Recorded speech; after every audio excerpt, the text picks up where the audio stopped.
তোকে যদি আজকে ধরতাম পারতাম রে, মেরে ফিরে সামনে উঠে ফেলতাম।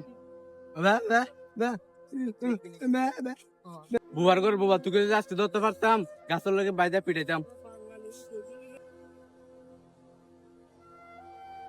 বন্ধু ভালো করে তুল। বুবা সরান্তে তোরা না বলছি এই মহিলা শরীর নিয়ে আমাদের সামনে না আসতে। তুই কি বুঝস তোর এই গায়ে দুর্গন্ধ আমাদের সহ্য হয় না? তুই কি এটা বুঝস না? ওকে ভাবে হবে না, গাছের মধ্যে বেঁধে ঠিক মতো পিটাতে হবে, তারপর আমাদের সাথে আর আসবে না। বাহ, খুব সুন্দর কথা বলতেছস। তোদেরকে পছন্দ করে দেখা তোদের সাথে এখানে আসছে, আর তোরা কি না ওকে গাছের সাথে বেঁধে ফিটানো চিন্তা করতেছস? তো তুই ওরে তোর সঙ্গে রাখিস। ওর শরীর থেকে যে গন্ধ বাইর হয় তুই একবারও দেখছস? আর ও যে বারবার একটা শার্ট পরে আসে। এর পরনে যে শার্টটা দেখতেছস, এটা এর বাপে পরতো, এখন এই শিরা শার্টটাও পরতেছে। সে শার্টটা কি জন্য করে জানস? সে ওর বাপকে অনেক ভালোবাসে, আর ওর সামর্থ্য নাই তোদের মতো রং রঙের শার্ট পরে ঘুরার জন্য।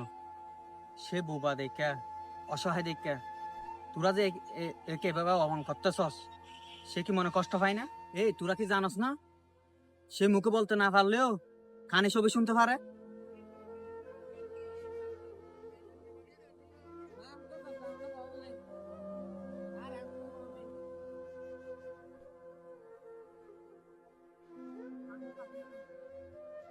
যা বোবা। কে রে আমার আম গাছের নিচে? ভাই আমি না, ও আমি না বলার পর ওই বুবাই ওই ক্যান্টিন মারছে। বুবা তোর আজকে শেষ।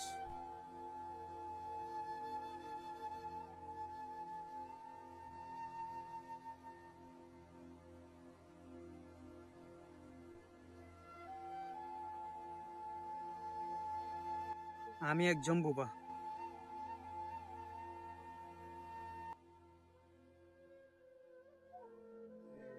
আমি চাইলেও কারোর সাথে কথা বলতে পারি। সবারও তো মন আছে, আমারও মন আছে। তার মানে এই নয় আমি বোবা, আমার মনও বোবা। এই যে আমাকে মানুষ মারে, বকে, আমার মনে কষ্ট লাগে। আমি চাইলেও মুখ বুটে বলতে পারি না।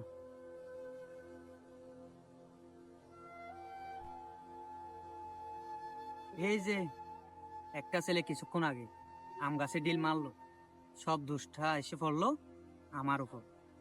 আমি বিনা দোষে দোষী হয়েছি, কারণ আমি কথা বলতে পারি। কারণ আমি কথা বলতে চাইলেও আমার কথা কেউ বিশ্বাস করবে না। আমার মনের কষ্ট, আমার মনে যদি হাজারো কষ্ট থাকে, আমি চাইলেও সেগুলো কাউকে বলতে পারি। নিজের দুঃখ কষ্ট সব নিজের ভিতরে রাইখা দিতে হয়। এই যে আপনারা আমার এত অবহেলা করেন, আমি কি বুবা হয়ে জন্ম ভুল করছি? আমি যদি ভুল হয়ে করে দিই, তাহলে সবাই মিলে আমারে মাইরা ফেলে।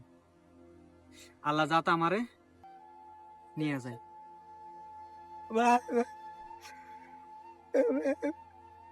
আমাদের বর্তমান সমাজে এমন অনেক প্রতিবন্ধী আছে যাদের প্রতিনিয়তই অবহেলার শিকার হতে হয়।